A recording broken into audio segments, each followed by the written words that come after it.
Beginilah profil. Dr. Hotman Paris Hutapea, SH, LLM, MH. Lahir tanggal 20 Oktober tahun 1959, umur 62. Indonesia Laguboti, Toba, Sumatera Utara, Indonesia. Istri, Agustiane Marbun, lahir tanggal 7 Agustus tahun 1959. Anak, Frank Alexander Hutapea, 1991. Felicia Putri Parisienne Hutapea, 1995. Fritz Paris Junior Hutapea, 1997. Alma Mater, Universitas Katolik Parahyangan, Universitas Teknologi Sydney, Universitas Gadjah Mada, Universitas Pajajaran. Pekerjaan, pengacara, presenter, pengusaha, praktisi hukum. Orang tua, Binahar Hutapea gelar Bung Huat Ayah, lahir tanggal 3 Juli tahun 1928. Meninggal tanggal 15 Juli tahun 1992. Rusmina Tiobinur Boru Simanjuntak. Ibu, lahir tanggal 23 Maret tahun 1932. Meninggal tanggal 7 November tahun 2002. Hotman Paris Hutapea adalah pengacara Indonesia yang terkenal dengan gayanya yang flamboyan, klien terkenal, dan gaya hidup mewah.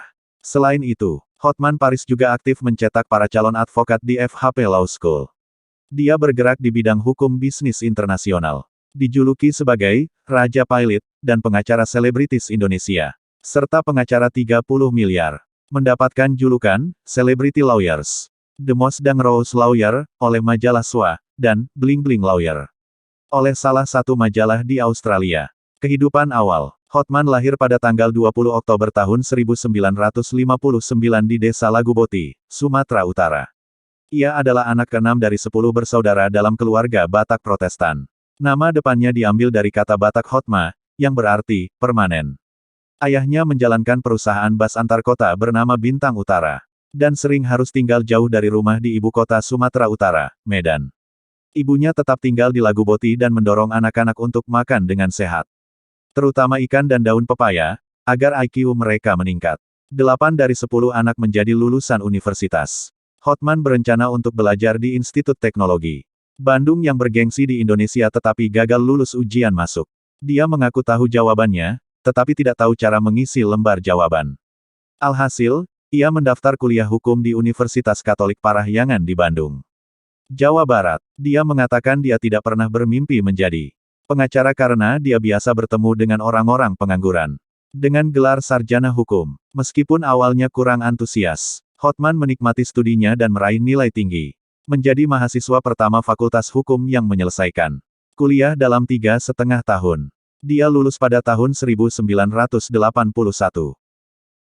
Karir. Setelah Hotman lulus dari Fakultas Hukum, salah satu teman dosennya menasihatinya untuk mendatangi kantor hukum OC Kaligis. Dia naik bus ke kantor di Kompleks Ruko di daerah Glodok dan melamar pekerjaan.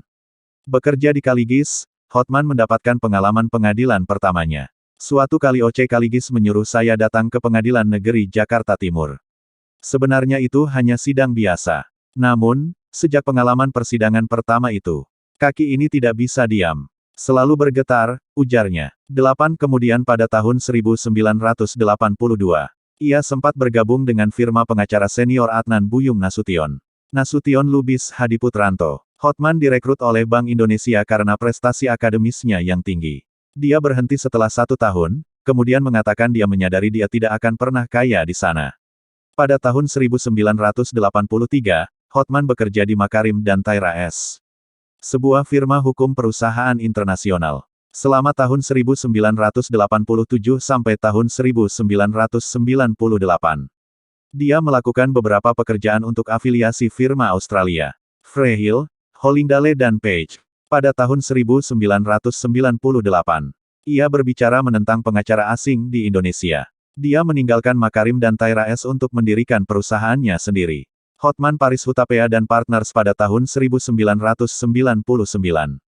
Perusahaannya berfokus pada litigasi keuangan internasional dan penyelesaian sengketa. Ia menjadi terkenal karena membantu konglomerat Indonesia menghapus hutang luar negeri, seringkali dengan alasan pengaturan awal mereka ilegal menurut hukum Indonesia. Tanggal 15 April tahun 2022, Hotman Paris mengundurkan diri dari Perhimpunan Advokat Indonesia atau PERADI. Kemudian bergabung ke Dewan Pengacara Nasional, Depan Indonesia. Kehidupan pribadi. Hotman adalah salah satu anak dari 10 bersaudara, orang tuanya adalah pengusaha mobil. Awalnya, Hotman tidak terpikir menjadi pengacara karena semua orang ingin menjadi dokter atau insinyur dan menganggap Fakultas Hukum merupakan tempat buangan dan tidak bisa kaya. Hotman kemudian lulus di Fakultas Hukum Universitas Katolik Parahyangan. Hotman mengatakan bahwa dia kadang-kadang mengambil kasus selebriti karena bosan dan kasusnya tidak sebanyak yang diberitakan karena menurutnya 99% kasusnya merupakan perkara bisnis internasional. Hotman juga tidak tertarik masuk DPR atau menjadi pejabat karena sudah merasa jiwanya cocok sebagai pengacara. Dia juga tidak suka apabila masuk partai karena merasa tidak bebas dan harus tunduk dengan orang lain. Penampilan dan hobi. Hotman merupakan pengacara yang sangat memperhatikan penampilan. Dia sering tampil di hadapan publik dengan menggunakan barang-barang branded, termasuk cincin berlian, setelan jas khas Hotman, dan lain-lain. Dalam wawancaranya kepada Bintang.com, Hotman berkata, "Kalau saya pakai berlian, itu untuk menunjukkan identitas saya bahwa saya itu berkualitas loh.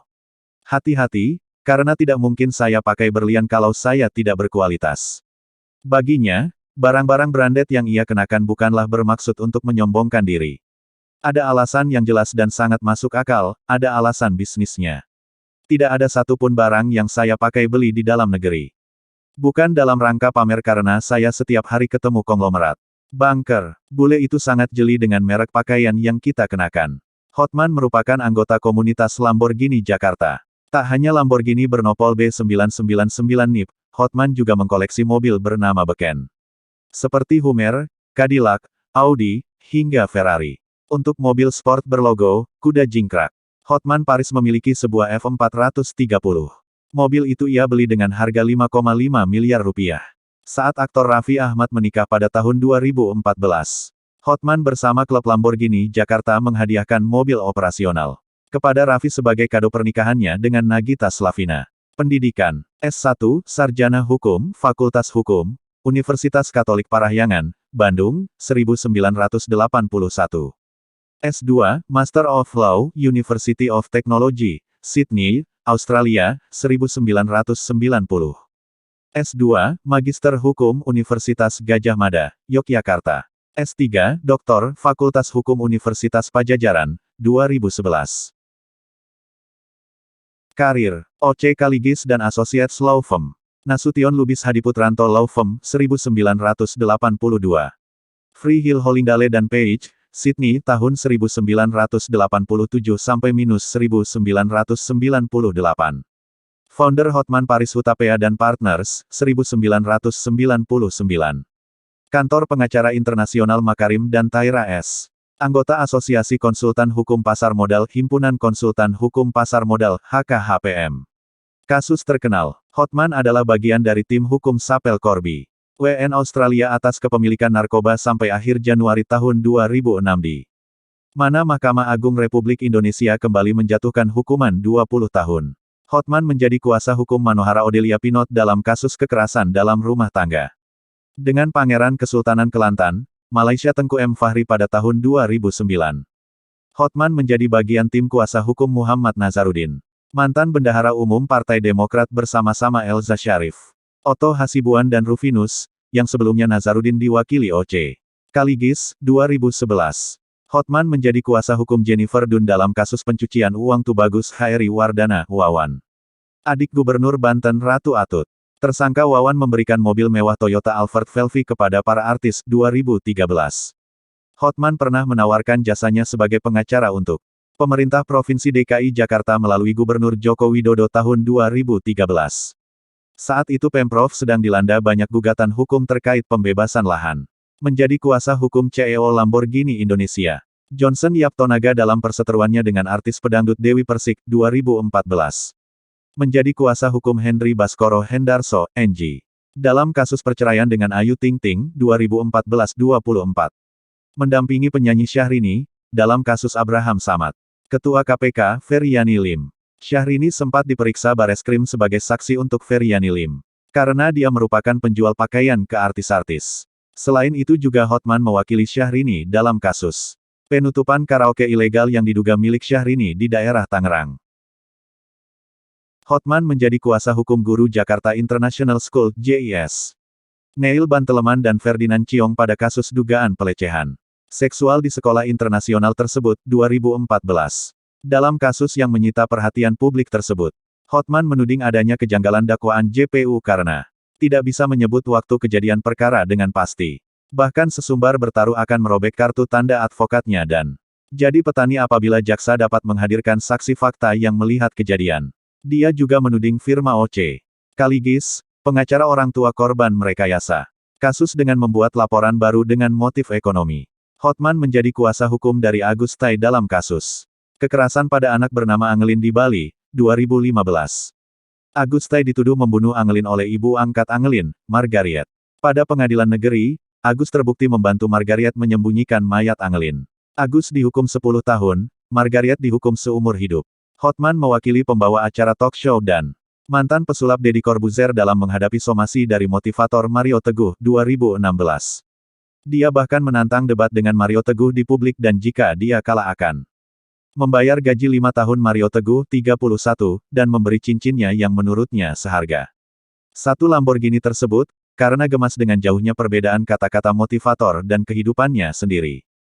Kontroversi. Hotman pernah muncul di televisi Australia pada acara The Pukul 7.30 Report di ABC pada bulan Juli tahun 2005 membela integritas, yang menyatakan, "Jadi saya tidak tuan bersih, tapi untuk kasus ini sementara aku bersih." Dan melanjutkan dengan mengatakan, tidak ada pengacara di dunia adalah bersih. Semua pengacara biasanya membantu dengan kemunafikan dan saya mencoba mengurangi kemunafikan saya sedikit. Jika Anda terus mengatakan pengacara Australia, pengacara Amerika mereka semua bersih. Itu sama sekali omong kosong. Dalam wawancaranya dengan harian New York Times yang dimuat pada tanggal 23 April tahun 2010 yang berjudul A Top Indonesian Lawyer May Be Honest to a Fault, dia mengatakan, jika saya mengatakan bahwa saya pengacara bersih, saya hipokrit, itu yang dapat saya katakan. Dan jika pengacara lain mengatakan mereka bersih, mereka akan menuju penjara. Dan mereka akan masuk neraka, ketika ditanya apakah dia pernah memberikan uang kepada jaksa atau hakim. Dia menjawab, saya tidak ingin berkomentar tentang hal itu. Karena yang dapat saya katakan tidak ada pengacara di dunia ini yang bersih. Itu yang dapat saya katakan. Saya kira kalian dapat membuat kesimpulan dari hal tersebut. Menurutnya, tidak ada dosa lebih besar daripada sebuah hipokrit. Dia mereferensikan kepada pertarungannya dengan Todung Mulya Lubis pada tahun 2006 dalam gugatan hukum antara grup Salim dan klien Hotman yaitu Makindo yang berujung kepada pemecatan Todung dari Peradi tahun 2008. Pada tahun 2014, Hotman Paris mengalami kecelakaan di Tol Wiyoto Wiono KM 17. Jakarta Utara. Diduga, mobil mewah yang ditumpangi Hotman mengalami tabrakan beruntun dengan truk dan sebuah bis yang menyebabkan sopir truk meninggal. Berdasarkan hasil gelar perkara, menurut Kombes Pol Rikwanto, Kabid Humas Polda Metro Jaya, disebutkan ada 2 kecelakaan dalam kejadian tersebut. Kecelakaan pertama adalah kecelakaan tunggal yang menimpa truk box setelah menyalip bus pariwisata, sehingga menabrak pembatas jalan di sebelah kanan dan terguling. Sopir tewas, kenek luka berat atas kecelakaan itu. Tambah Rikwanto. Sementara pada kecelakaan kedua, lanjut Rikwanto, terjadi di belakang insiden kecelakaan yang pertama, yakni melibatkan bus pariwisata yang menikung ke arah kanan, sehingga menabrak mobil Lamborghini milik Hotman hingga rusak berat. Kecelakaan tunggal yang pertama tidak bersentuhan dengan kecelakaan kedua. Tutup Rikwanto. Penyidik kepolisian Polda Metro Jaya mengeluarkan surat perintah penghentian penyidikan SP3 atas kasus tersebut. Pada tahun 2022, Hotman membuat pengakuan mengejutkan. Ia mengundurkan diri dari Peradi pada tanggal 18 April tahun 2022. Menurut pengakuannya ia menganggap Peradi versi Oto Hasibuan untuk periode ketiga untuk kepemimpinannya dianggap tidak sah sesuai putusan Mahkamah Agung sehingga membuat Peradi versi Oto geram dengan pernyataan tersebut. 36, sehingga pengakuan tersebut menyebabkan melaporkan dirinya ke polisi atas tindakan tersebut. Namun dibantah oleh Hotman menurut pengakuan dalam konferensi persnya pada tanggal 27 April tahun 2022. Ia mengatakan, seolah-olah ada tuduhan Peradi tidak sah, padahal yang kami bicarakan soal keabsahan anggaran dasar dan akibat hukumnya. Sehingga pernyataan tersebut merasa disudutkan oleh pihak terkait. Selain itu, dalam konferensi pers tersebut menurut pengakuannya tidak ada membahas maupun menyinggung Peradi versi Oto dianggap tidak sah. Ia mengatakan, Itu tidak dibahas dan tidak ada yang menyebutkan itu karena Hotman Paris adalah seorang doktor yang tak mungkin sebodoh itu. Sehingga pernyataan tersebut ia membuat dilaporkan polisi oleh beberapa pihak terkait. Salah satunya Peradi versi Otto. Di tengah kasus tersebut, ia dituduh melakukan pelecehan seksual oleh mantan asisten pribadinya, Iklima Kim, namun dibantah oleh Hotman Paris dalam postingan Instagramnya. Ia mengatakan, inilah bukti sempurna untuk membantah pengakuan dari Iklima Kim bahwa dia korban pelecehan seksual yang menurut dia terjadi di bulan Februari tahun 2022. Pengakuan tersebut baru dibuat Iklima Kim di bulan April tahun 2022 yang mengaku bahwa Februari tahun 2022 dia korban pelecehan seksual. Karena menurut dia diminta harus berbaju seksi dan foto sejenis. Akan tetapi bukti foto ini yang dikirim oleh Iklima Kim ke Hotman Paris pada tanggal 21 Maret tahun 2022, lebih dari 1 bulan dihitung dari Februari tahun 2022, waktu terjadinya pelecehan seksual. Kenyataan dari foto ini justru sebaliknya, yaitu justru tanggal 21 Maret tahun 2022 Iklima Kim kirim foto seksi ke Hotman Paris yang nyaris tanpa pakaian atas kecuali sejenis bra BH. Foto sengaja ditutupi tanda merah demi kesopanan. Akan tetapi foto aslinya tidak ditutupi warna merah, tapi murni terbuka hanya memakai sejenis BH. Dan anehnya pada tanggal 21 Maret tahun 2022, Iklima Kim bukan hanya kirim foto seksi sekali pada Hotman. Akan tetapi 2 foto seksi dan 1 video seksi dikirim di tanggal yang sama, yaitu tanggal 21 Maret tahun 2022. Dari pernyataan tersebut, Hotman telah membantah melakukan pelecehan seksual oleh mantan asisten pribadinya tersebut. Sebelumnya ia pernah dilaporkan oleh Rasman Arif Nasution dituduh melakukan konten asusila dan pornografi di Instagramnya ke polisi pada tanggal 4 April tahun 2022. 4 tahun 2019. Sebelumnya pernah kena kasus serupa dituding melakukan konten asusila dan pornografi di Instagramnya oleh Farhad Abbas ketika menjadi pengacara Virus A. Rafiq dalam menangani kasus ikan asin. Namun dibantah oleh Hotman, ia mengakui handphonenya sempat hilang. Sumber, Wikipedia. Terima kasih.